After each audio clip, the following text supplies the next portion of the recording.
In the last case file, we established something the translation tradition had buried for 4 centuries.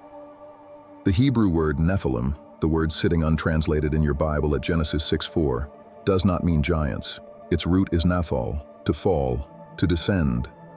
The Nephilim were fallen ones, descended beings, defined not by their height but by the direction they traveled. And then we left one question open. Numbers chapter 13, verse 33. The 12 spies returned from Canaan. The flood has been over for centuries. Noah's descendants have repopulated the earth. And in the report from 10 of the 12 spies, there they are again. We saw the Nephilim there, the sons of Anak, who come from the Nephilim. How? If the flood wiped out all life except 8 people on an ark, how are there Nephilim in Canaan 400 years later? Here is the verdict. The post-flood beings described in the Hebrew Bible were never called Nephilim, not once, not in a single reliable Hebrew text. Your English Bible used one word, giants, to translate 5 completely different Hebrew categories, 5 different words, 5 different root meanings, 5 different theological designations. Each one tells a different story, and when you read them in Hebrew, the contradiction isn't a contradiction at all. It's a classification problem that 4 centuries of English translation created. Verdict first, evidence later. Let's look at the Hebrew. Let's go straight to the crime scene. Open your English Bible to the passages where the post-flood beings appear. Numbers 13, Deuteronomy 2 and 3, Joshua 11 and 15. In every translation, you will find a single English word covering the territory. Giants. But the Hebrew text is not that simple. The Hebrew text uses 5 distinct words, 5 different roots, 5 different designations, each one specific, each one deliberate, each one preserved by the text as a category unto itself. 5 words, 1 English translation. The translators were not being careless. They were making a decision, collapsing a taxonomy that the Hebrew carefully maintained into a single English category that the Hebrew never used.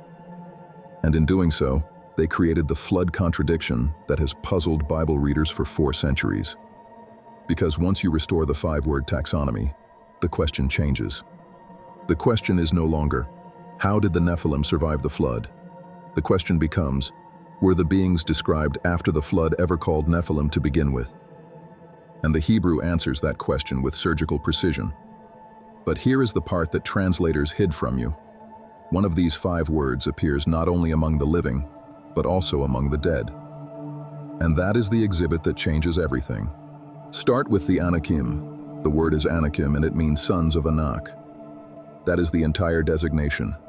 They are defined by a genealogy, not a root meaning. They are the descendants of a specific patriarch named Anak.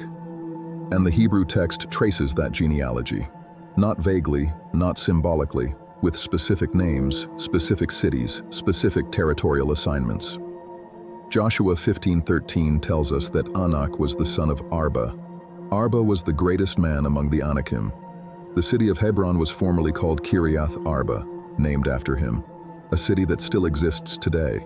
Now follow that genealogy backward through the Table of Nations in Genesis 10, and you find the Anakim emerging from the Canaanite branch of Ham's descendants, a lineage that would have been established after the flood through Noah's son Ham, not before it. After. This is forensically significant. If the Anakim descend from Ham's post-flood lineage, they are not a continuation of the pre-flood Nephilim. They are a new category of being, emerging from human genealogies after the flood event. The Hebrew preserved that distinction.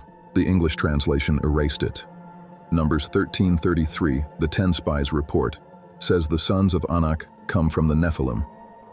But we already established in the last case file, those 10 spies were categorized by the biblical court as giving a dibba, a false report. They were not reliable witnesses. The Hebrew genealogy of the Anakim does not trace back to the Nephilim. It traces back to Ham's son Canaan. The spies attributed a pre-flood origin to a post-flood lineage. The text does not support them, and the Hebrew never called the Anakim by the word Nephilim, not once anywhere outside that discredited testimony. Now go back to Genesis 6:4 itself.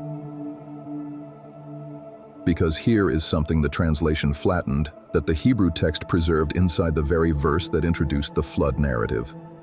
The verse reads, in Hebrew, as follows. The Nephilim were on the earth in those days, and also afterward, when the sons of God came into the daughters of man, and they bore children to them. These were the mighty men who were of old, the men of renown.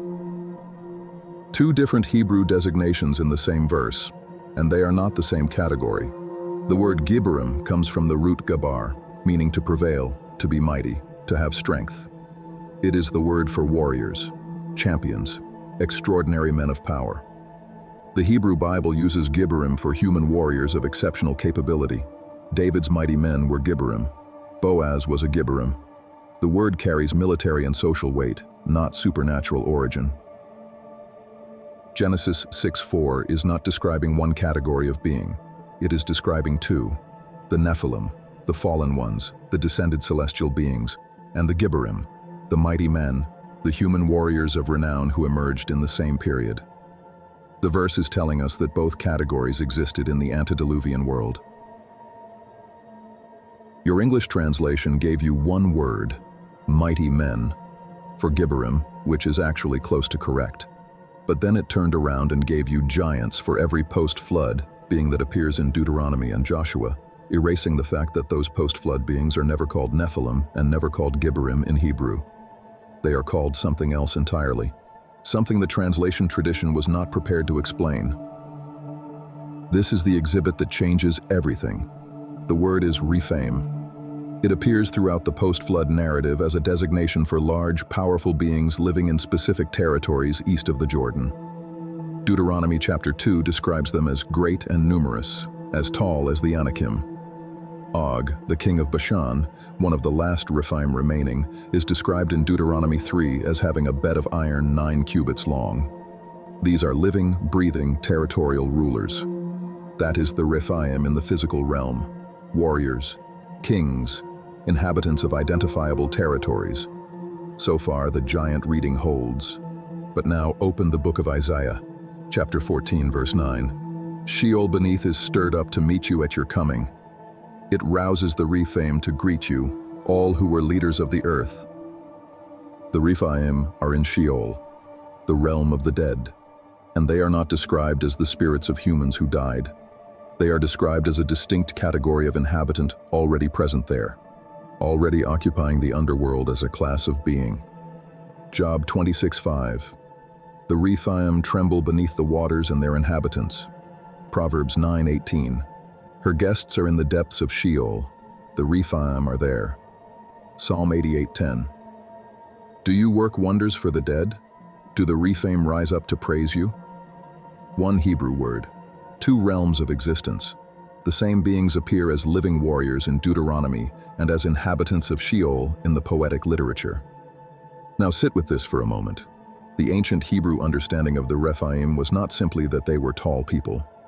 The word was a cosmological designation, a category of being that existed in both the physical and spiritual realms simultaneously. The living Rephaim of Deuteronomy and the dead Rephaim of Sheol were not two different groups.